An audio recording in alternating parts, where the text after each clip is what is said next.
Okay, so UFC Fight Night. Gamrot versus Klein just went down. Now, you might ask, I thought it was Blanchfield versus Barber. No, it was not. It was for the entire Fight Night card. It was until after the co-main event finish, but the main event doesn't happen before the walkout because Macy Barber wasn't ready to walk out. Now, I will say there was actually some pretty serious stuff apparently that happened. Apparently she had a seizure. At least that's what Erin Blanchfield said in her interview. That none of the commentators mentioned that she mentioned a seizure. Like, that's a pretty big thing to not mention when they are talking about the fight falling through. They're like, oh, she's apparently going to walk out. Then something happened. I mean, Erin Blanchfield clearly said she had a seizure. Like, come on. Like, that's obviously what it was. So hopefully Macy Barber's all right. That's a pretty fucked reason not to be able to fight. And she's going to get a lot of shit online for this, even though if she had a seizure, a legitimate seizure, that's not something you can go out and fight with. Especially if you're taking bumps to the head. It's not going to end well. So, yeah, it was a good thing she didn't go out there and fight. But we did have a fight card. Let's just talk about the fights. One of the smallest fight cards ever, I think. 9 bouts. We had almost more cancellations than we had fights. 1, 2, 3, 4, 5, 6. We had 6 cancellations. Jesus Christ. Anyway, let's get into the fight night. We had Elise Ardelean versus Rayan Dos Santos. I got this fight wrong. I never thought we would see Ardelean ever get a win in the UFC, but I was wrong. She put on a masterclass and got a 30-27 over Rayan Dos Santos, beating her up every single round. She pieced her up. She bloodied her up. She just dominated her. I didn't expect this. Ardelean is 9-7, but she had the best performance of her life. Somehow. And she looked good. Like, it was an actual fun fight. Like, this actually wasn't a bad fight. It was a back and forth scrap, and she got her hand raised. Then we had Balauji Oki versus Michael Aswell. I picked Balauji out Oki to get this one done, and he got it done. Now, the second round was close, and Aswell landed a lot of headshots, but obviously he's a featherweight. He moved up for this fight on short notice, and it just seemed like his shots didn't have the pop to hurt Balauji Oki. Like, Oki was just walking through them. I don't even think Oki's... I mean, he could be a durable guy. I don't think he is the most durable guy. I'm just not picturing him having like a granite chin, but these shots were not doing anything to him. And I think it's just because Aswell was a smaller guy. He's a natural featherweight. But it was a good back and forth scrap. Oki, he did some good work with the body shots. He ate a lot of shots, but it's like they didn't really affect him. One of the stats said that he got hit to the head 120 times. Like, that is a crazy amount of shots to take to the head, but apparently that's how many he took. But he was completely fine. I could see a 29-28 or a 30-27. I think it was 30-27, but it was like the second round was very close. But yeah, Oki won. Then we had Jordan Levitt versus Kurt Holloway. I picked Jordan Levitt to get this one done, and Jordan Levitt got this one done. Great performance by Jordan Levitt. Takes down Kurt Holloway, and then he gets an anaconda choke very soon after, and he chokes him unconscious. Very sad because Kurt Holloway, I think, had his wife and his son in his corner, which is very sad to see. I don't know. I just don't like the thought of a guy getting choked unconscious in front of his son, and his wife, of course, but his son, that's his hero. That Kurt Holloway's son he's had 8 junior MMA fights. He's probably going to be a fighter one day. He's just watched his dad get choked. And not just getting choked. It's not like he got choked out by Habib, Islam Makhachev. Imagine your dad getting choked out by Jordan Levitt. That's just... It's a very sad image. No offense to Jordan Levitt. He's just not an intimidating guy. He's a guy who twerks. He's a guy who listens to, Single Lady. He probably, snaps his fingers oh, no, girlfriend. He's just... very flamboyant, and I can't imagine it's a good feeling, for that to be the guy who goes out and chokes your dad unconscious in front of you. Imagine that guy going to his friends, afterwards. He's yeah, so I got to corner my dad, and Yeah, we got fucking choked out. But like, you can just imagine what they're going to say. They're going to say some very not nice things about Jordan Levitt. And then, of course, it's going to come out on his dad as well. Now, maybe I'm overthinking this a little bit, but I'm just saying, like, it's just rough for his son, right? Like, I bet his son was like, "Oh, please, can you find somebody a bit more fucking scary? Can you find some like Chechen, some like crazy like fucking undefeated Dagestani, some Brazilian monster or something? Can you not fucking get choked unconscious by Jordan Levitt? Like, it's, to be fair, like he would choke all of us unconscious. We have to admit that, but like it's still like it would be very sad as well as like I don't know.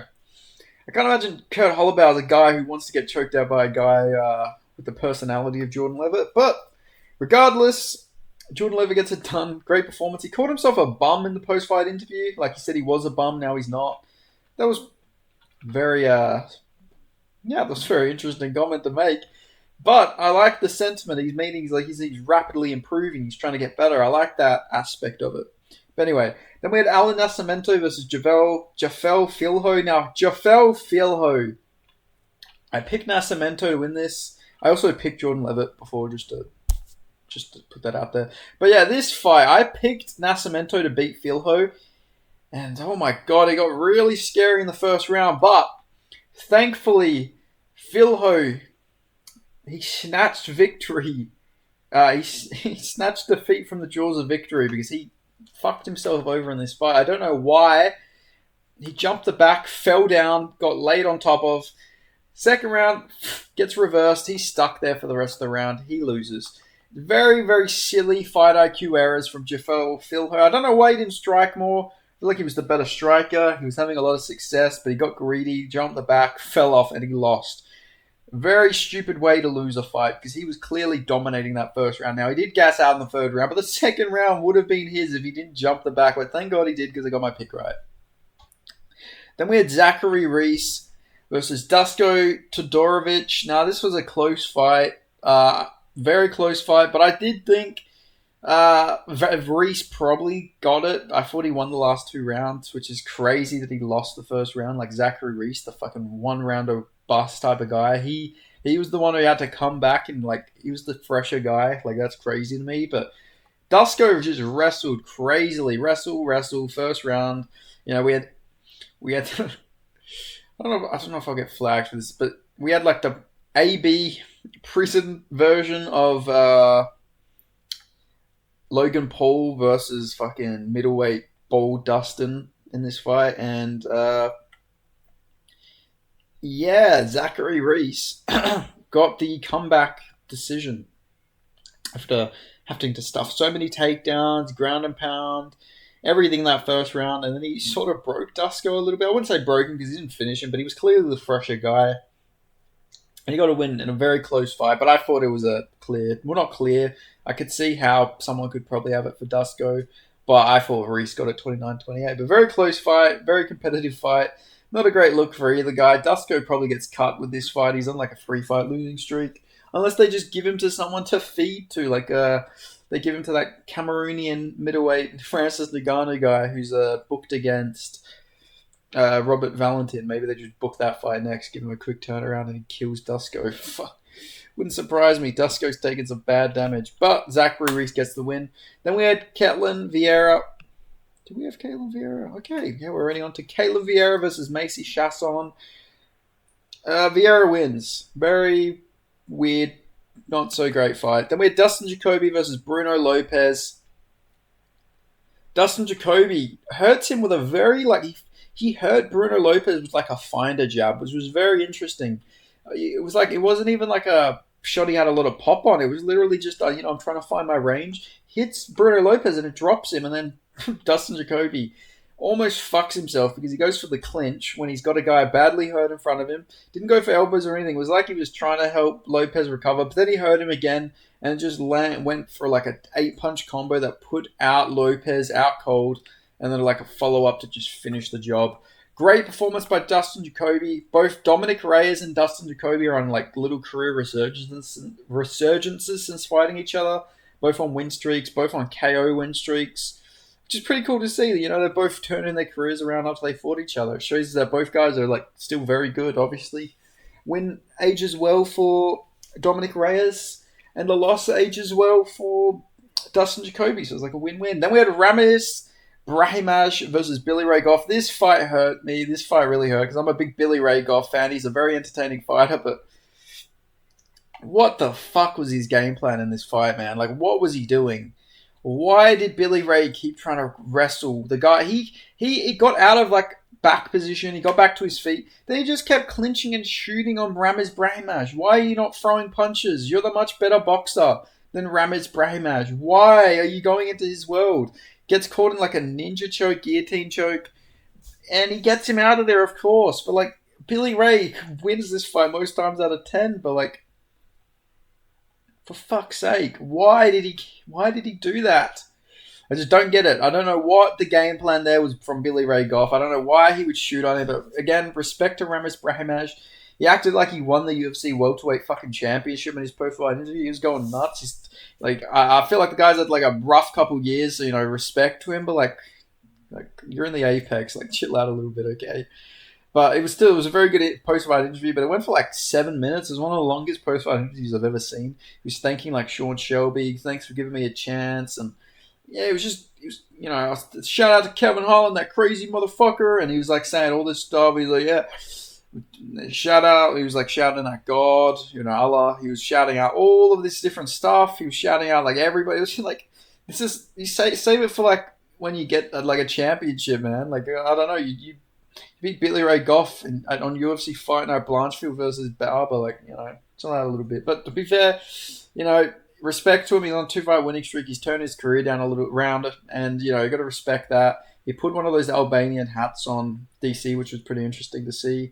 I love everyone bringing their little cultural hats and stuff to these events. It is cool to see like Joe Rogan or DC or all of them. Like, they get like the Kazakh hats, the Dagestani hats, the Georgian hats, the Albanian hats, like all these different cultural hats. You know, little skull caps or whatever it be.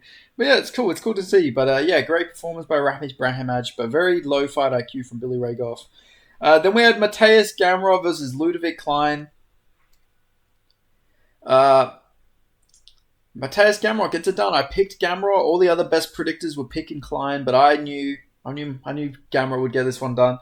Yes, Klein has great takedown defense, but he didn't at lightweight. But he didn't fight anyone particularly great at lightweight with good takedowns. And, like, you know, we seen Nate the Train break him a little bit, you know, wrestle him, submit him. I sort of seen Gamrot having a similar game plan. I think Gamrot's better than Nate the Train, obviously. And he did. He went out there and dominated. That was a domination by Mateusz Gamrot. He dominated Ludovic Klein, took him down, beat him up. His boxing's looking a lot better. He was getting a lot of nice jabs off, getting a lot of nice ground and pound. He was actually getting control. That was the longest control Gamrot's ever had. Like, it wasn't just him getting a takedown then getting reversed. It was actually him holding position, which was very, you know, he's improving. He's been able to hold people down a little bit, which is good for him and for his future prospects. But yeah, great performance by Gamrot. Gets the win. We didn't know it at the time, but this was the main event. And it was a great performance by Mateusz Gamrot. He got it done. And he called out, like everybody pretty much. He called out Benoit Saint Denis. He wanted a Dan Hooker rematch. Yeah, he just said, give me anyone. Give me a name. I'll fight anybody you give me. But he did call out like not Gamrot. He called out Benoit Saint Denis. And he called out Dan Hooker by name. So yeah, great stuff by Mateusz Gamrot. He moves to 25-3. What a fucking record! What a very impressive record when you think about it. Beneil Dariush's best win by far. It's still crazy to me that Beneil Dariush did beat him. When you look at where they are in their careers, it is crazy, right? When you think about it that way, but like obviously, you know, Dariush has lost to the two best guys. Two of the best guys, but like still, you know. But anyway, yeah, that was an interesting card. Better than it should have been. Obviously lost the main event, but I don't think too many people care. I hope Macy Barber's alright if she did have a seizure, because that is like very fucked up. Obviously don't want anything bad to happen to her. It was funny post-fight, like DC's talking like, Aaron Blanchfield, she's probably crying backstage. She's probably so upset, and it's just her like smiling. She's probably like, cool, don't have to fight. Don't have to hurt myself. I get my full paycheck and everything. I got my win bonus probably. And I didn't have to like even do anything. And I can just turn around and fight again in like a month or something. So, you know, it's like ultimate financial situation for Aaron Blanchfield. But Yeah, crazy, crazy to be honest. Uh, but yeah, what a interesting fight night. Like first it said it was delayed, like oh Barber's not ready, and I was thinking to myself, why has nobody ever just done this before? Like what if somebody needs to take a shit or like take a piss or something like that? Can't they just go do it like before the fight? Like why has nobody ever done that before? And then obviously maybe it turned out it was something a bit more serious than that when the fight got cancelled. But that's just the thought I've had. Why has nobody ever pulled that before? But like, hey, no, no, no, no, like, hold on, I'm ready to fight, but just like, let me go take a poo real quick, But I don't know. That was just my intrusive thought on the situation. Anyway, thank you guys so much for watching. Make sure you like this video, subscribe, and I'll see you guys next time. Thank you so much for watching. Put on notifications. I'll see you guys next time. UFC 316. But I was about to say Mateus Gamrot again. Marab Davashishvili versus Sean O'Malley 2. I'll have my prediction video for that probably tomorrow. So yeah, keep your eyes out on for that. And I'll see you guys next time. Thank you so much for watching. See you guys next time. Goodbye. Have a good one, everybody. Let me know what you thought of the card. Peace out.